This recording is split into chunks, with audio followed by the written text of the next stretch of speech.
Today I'm going to unbox the Cuisinart Digital Air Fryer toaster oven, model TOA-65. The model before that, the original one that I started with, was all dials.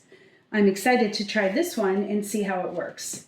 So today I'm just going to unbox it, and in a subsequent video I may do some trials. The box has a lot of information about what it does. That's the Spanish side. This is showing you some of the things an air fryer can do.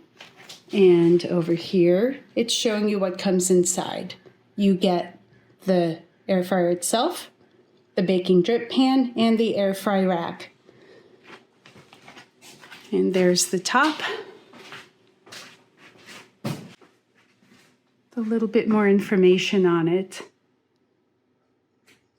So like I said, I've had an air fryer now for about 3 years, and I love it. Absolutely love it. This one with convection cooks so quickly. I cook frozen pizzas in half the time it says, frozen French fries, nuggets, anything. I also can turn the temperature down about 25 degrees from what the packaging says. So that's something that's important to bear in mind if you're going to start using an air fryer, is test results against the instructions, because you probably will have to cut the time down and the cooking temperature down. While I was waiting for my new toaster oven to show up, I temporarily bought this Black & Decker air fryer. It was cheap, and you get what you pay for. There's only one setting for air fry. You turn your dial there and that's what you get. Bake does not have convection, so things took so much longer. I'm very excited to get started with this. So let's take a look at what's inside the box. This came inside of a shipping carton, so there's no packaging tape on it. I can just pop these tabs open and lift this up. So very simply, there is the plastic packaging. Important: air fryer basket, pan, and rack are packed in the inserts on sides of the box. So it looks like, if you look at this picture, the pans are here and here. So when you lift this out, chances are those things will fall, and you've got to be prepared. So let me get somebody to help me lift this out, because I don't want to risk breaking something or hurting myself. It probably is a one-person job, but for me, I'm going to be safe. Okay, we are going to lift this out now.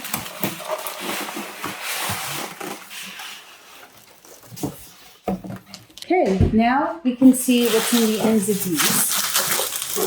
I'll pull that one out. And this one. Okay, so the styrofoam packaging on the left has the Airfry Basket, and it's pretty securely taped on. So I'm going to keep it. We'll see what's inside that in a minute. Then the styrofoam container on the right has the drip tray.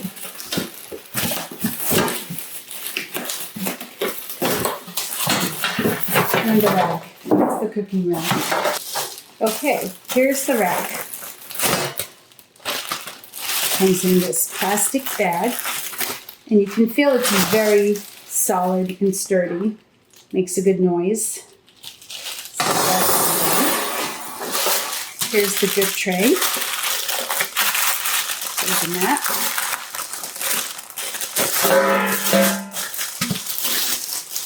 Very shiny. That looks like a really good quality drip tray. It's very thick and heavy. I like to put aluminum foil here nevertheless, so that this stays clean and shiny. And then here's the Airfry Basket. Looks like there's some more parts inside of there. I'll find out what those are in a minute.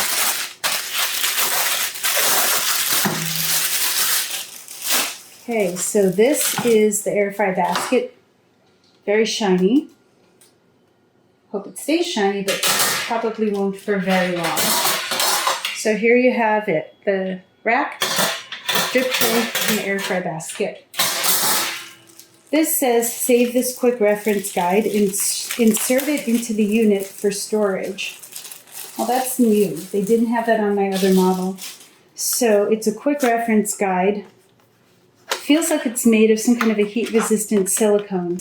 This is giving you air fryer recommendations, different foods and different settings. So that's going to be helpful. Here's some quick information on what the different cooking functions are. And on the back, troubleshooting. So this is actually quite handy. And it looks like these cards, there are 3 of them. They come out. So you can pull it out and reference it. It's definitely more handy than having a paper book put away somewhere. Okay, so let's look and see what's inside.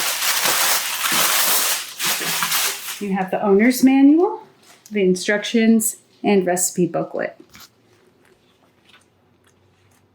So one tip for you guys is whenever I get a product like this, I take the receipt and staple it inside and store the booklet in the cabinet in the kitchen so that my appliance instructions are with the appliance and the receipt is there should I ever need to return it or get warranty service.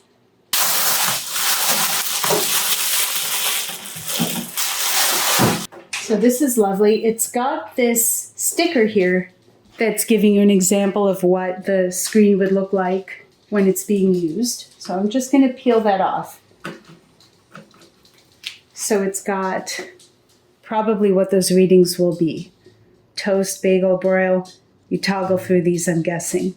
And then it's got this sticker here on the front, air fry and so much more. It's a little marketing label, so I'm going to peel that off. And I do like to save these things, so I'm going to put this in the box just in case I need to return anything. It's always helpful to have the original box for at least a little while, till I'm sure I'm keeping something. Okay, open it up. There's the dial, the buttons. They have a nice feel to them. This definitely is a much higher quality unit than the cheaper Black & Decker, which is very difficult to turn those dials. So we have the rack. There are 2 settings for the rack. It's the lower setting for if you're baking or cooking pizza, and the upper setting for things like toast. Now when you cook with the air fryer, it has to sit directly on this tray. So you can put the rack below and then slip the air fryer right in. And it's all set up. Very elegant. There's the side. The back. This part here, that's the crumb tray.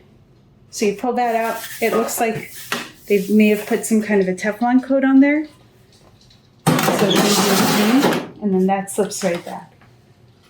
This, it says to slip it underneath. It looks like on the left side. There's the spot right there. And I'm not sure if I'm putting it in the right direction. So let's try this way with this side up. Okay. There we go. That's in. There's the quick guide for cooking. All right, folks. Tune in to my next video where I will be operating the machine and showing you the results. As always, like, subscribe, and share. And thanks for watching.